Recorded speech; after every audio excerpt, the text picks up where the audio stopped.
Welcome to another edition of Monday Nitro Pickups. Lester. Oh.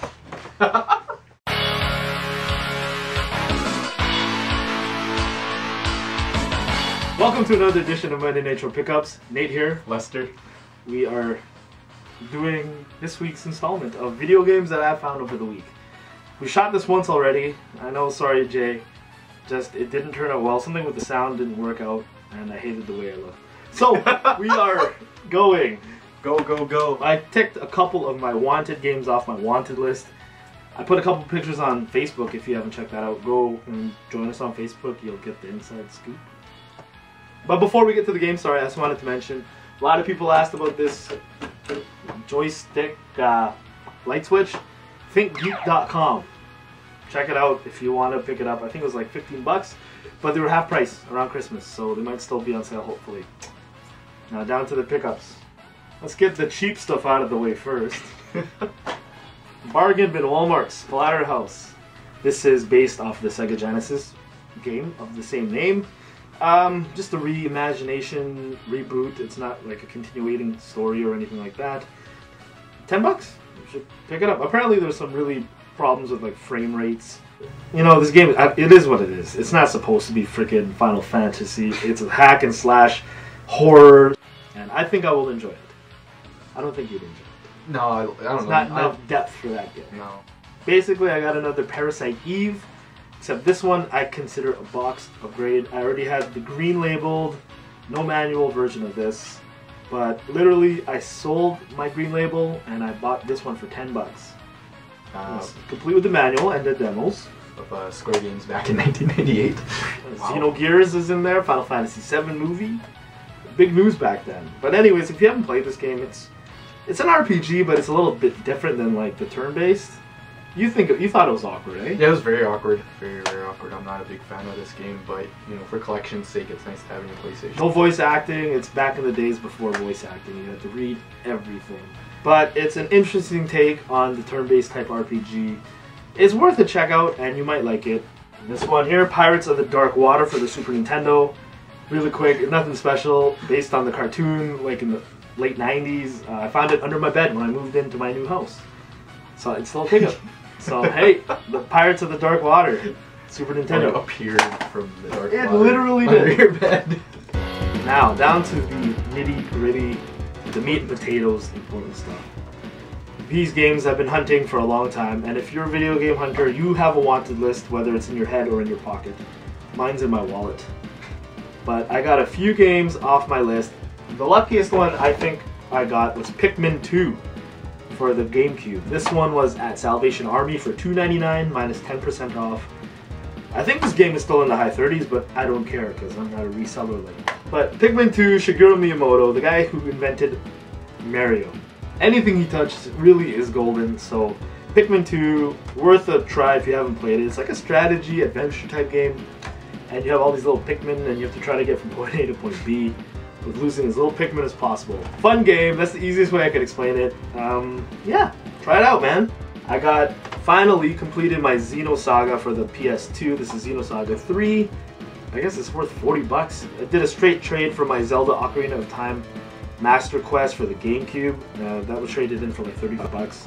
So I got this, like used, this is $35 at the video game store, so I thought I'd go for the new copy. I'm really excited to try this. From what I understand, 80 hours investment into the series. 80 hours. That's a lot of PlayStation time. I call that PlayStation. That is PlayStation. This is what kills your fat PS2. But basically, it is cutscenes with some video gaming in it. It is all cutscenes in this game, but for what it is, it's supposed to be really good.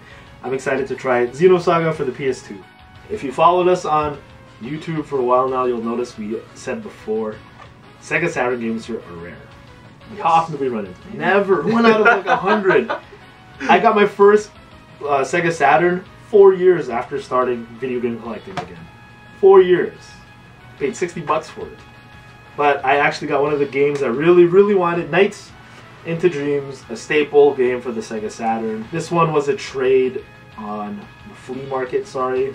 I just traded in a couple games. Yeah. If you look last week, I pretty much sold Final Fantasy VIII, 9, and Metal Gear Solid. And the money with that, I bought this. There's a big conception out there from people I think they say, yo, wow, Nathaniel spends a lot of money on video games, and I really don't. I'm the Thriftdweller. I don't spend money on games. If anything, if it's more than $5. It better be a good game for more than $5. But so basically, this was a trade from 3 games I bought. They were $2.99. So I didn't pay. The guy wanted like $80 for this game with that 3D controller. Yeah. And he said he sold the controller for $80 alone. I don't know whether I believe that. Who would do that? But the coup de grace of this week's pickup videos, shining the holy arc for the Sega Saturn. Super excited to have this. I think this is the rarest of the 3 Shining games on the Sega Saturn. You got like Shining Wisdom and Shining Force 3. But Shining the Holy Arc, RPG, one of the staple games to have, in my opinion. It's rare here.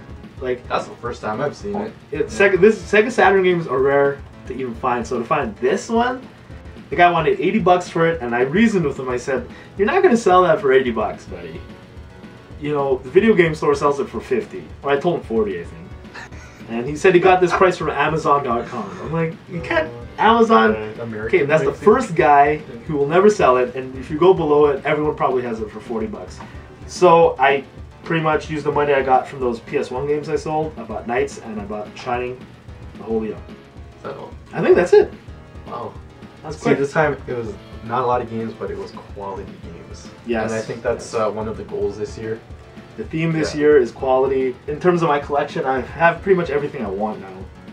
I got all my childhood favorites. Now it's just stuff he's missed out on for like the last gen, like PS1 and 2 and so I'm looking forward to 2013, man. This is like, I think this is our 3rd pickup video of the year. I'm not sure. We're shooting this back to back.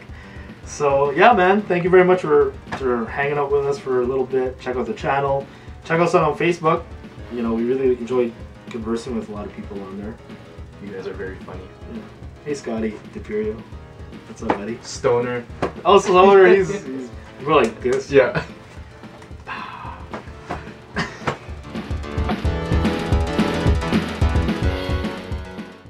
So, what do you miss most about living alone, buddy?